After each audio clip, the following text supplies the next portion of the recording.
Our film starts with a sleeping child named Cody, and we see his adopted father entering with a gun, intending to kill him. Suddenly, Cody's door slams shut on its own, startling the father, who fires a shot outside. At that moment, Cody wakes up, frightened to find his father holding a gun. The father then drops the gun, regretting what he was about to do. Later on, we meet a couple named Jesse and Mark who are visiting an orphanage to adopt a child. There they meet Natalie, the orphanage manager, who introduces them to 8-year-old Cody. She tells them that Cody's mother died when he was 3. Jesse and Mark initially took him in, but couldn't cope, and the subsequent couple who adopted him left him alone in their house, leading Natalie to find him alone in the apartment a month later during a routine checkup. Natalie informs them that this child is special for her and convinces Jesse and Mark to adopt him. Back at their home, Jesse and Mark start preparing for their new child. Mark is seen setting up a shelf by the bathtub and removing all the pictures of their deceased son from the wall, but Jesse insists on keeping one photo of their son with them in it. Jesse attends a therapy session where she discusses her plans to adopt another child. Later that night, she is surprised when she finds her husband setting up a hand drill by the bathtub, remembering their son's drowning accident because he didn't find anything to hold onto. She breaks down thinking about what happened and rushes to her room. The next day, Natalie and Cody arrive at Jesse and Mark's house. Cody behaves politely, greeting them and carefully carrying a box he refuses to let go of easily. He notices the picture of their deceased son on the wall and seems focused on it. They visit Cody's room and he expresses how much he likes the room. At night, Jesse and Mark tuck Cody into bed, and as soon as they leave the room, Cody retrieves his box from under the bed and looks at a book filled with butterflies. The next day, Cody goes to school and then returns home to take a shower. It's then that Jesse notices Cody's box under the bed filled with pills to keep him from sleeping. At the end of the day, Jesse talks to him about the pills, and he tells her that he takes them because he's afraid of a creature called canker that eats people, including his mother. Jesse tells him that he is at a new house. Canker won't be able to reach him here. Later, Jesse and Mark are in the living room when suddenly they find many butterflies there, wondering where they came from. Mark catches one of them in a cup and they notice a strange presence in the house, causing all the butterflies to disappear. They're puzzled by what just happened. In the middle of the night, Jesse wakes up to get a drink but feels like someone is watching her. When she looks behind her, she sees her deceased son, but he disappears when she follows him. She then goes to Cody's room and finds him sleeping alone there. The next day, Mark and Jesse notice Cody standing in front of a picture of their son Sean, focusing on it. They realize that this is their son who is now in heaven. Late at night, when Cody falls asleep again, the butterflies reappear, shocking Mark and Jesse when they see their son Sean standing in front of them, dressed exactly as he was in the photo and laughing. Jesse hugs him tightly, but as soon as Cody wakes up, Sean disappears. Cody apologizes to them and goes back to his room. The next day during breakfast, Cody explains to them that everything that happened was because of his dream and promises it won't happen again. Later, Jesse expresses her husband that she wishes she could hear her son's voice again. When she picks Cody up from school, they both enjoy pizza together, which Cody loves. Then they watch videos of Sean, with Cody paying close attention. Late at night, Jesse puts Cody to bed and stays up with Mark in the living room, where suddenly many butterflies appear, illuminating the room. They see their son Sean in the same form as in the video, and this time they can hear his voice, but suddenly Canker appears to Cody, telling him that he will always be with him. Cody wakes up frightened and Sean disappears in front of his parents. The next day, Cody goes to school and draws the canker,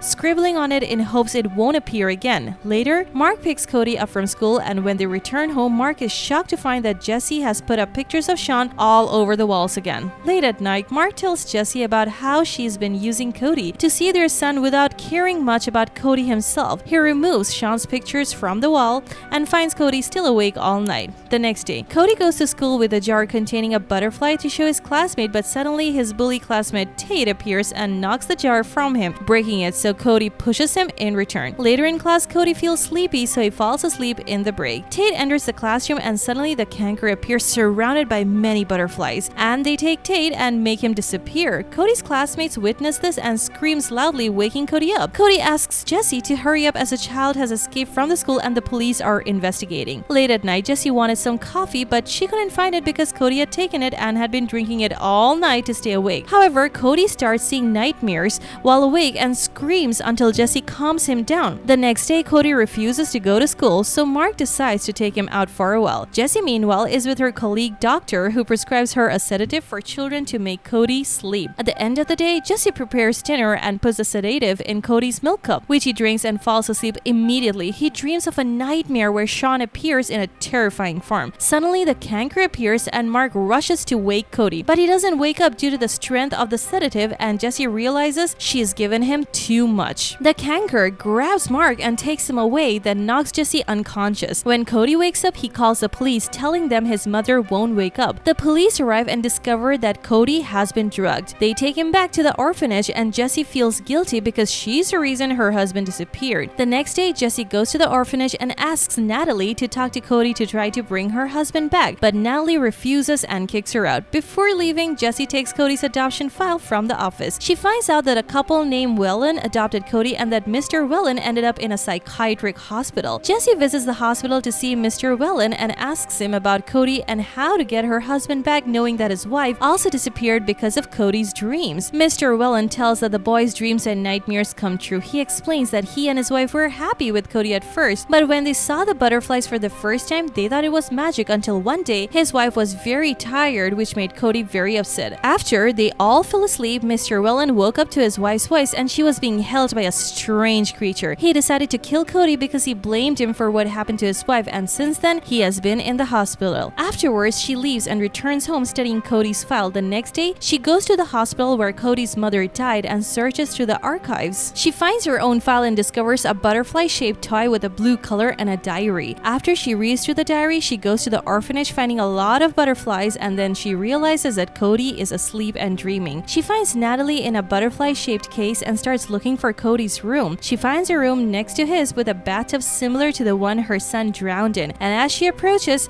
she sees a terrifying vision of Sean drowning in it. She continues to Cody's room and finds him watching a video of Sean. Suddenly, terrifying people appeared and her husband Mark was among them. Jessie then leaves the room knowing that it's not real and searches for Cody's real room. When she finds it, the canker appears and throws her out of the room. Just before it attacks her, she releases the butterfly she found in Cody's mother's files. When the canker sees it, it calms down and Jessie hugs it. Suddenly, the terrifying canker transforms into the child Cody and disappears. Jessie then takes the real Cody and leaves. Everyone else trapped in the files begins to get freed. Later, Jessie returns home with Cody and tells him that his mother used to write her diaries in the notebook until the time she got cancer, and then her condition deteriorated rapidly. The last time Cody saw her, she looked like the canker from his nightmares. Now, Jessie and Cody live together as a family, and Jessie tells Cody he can improve his ability to bring back people who disappeared. Cody closes his eyes and is able to manifest a real butterfly in his hand. And that's it. If you like this recap, hit like, share, and subscribe to our channel to keep seeing content like this one. If you have any requests or thoughts, drop them below in the comment section and we will see you at the next one.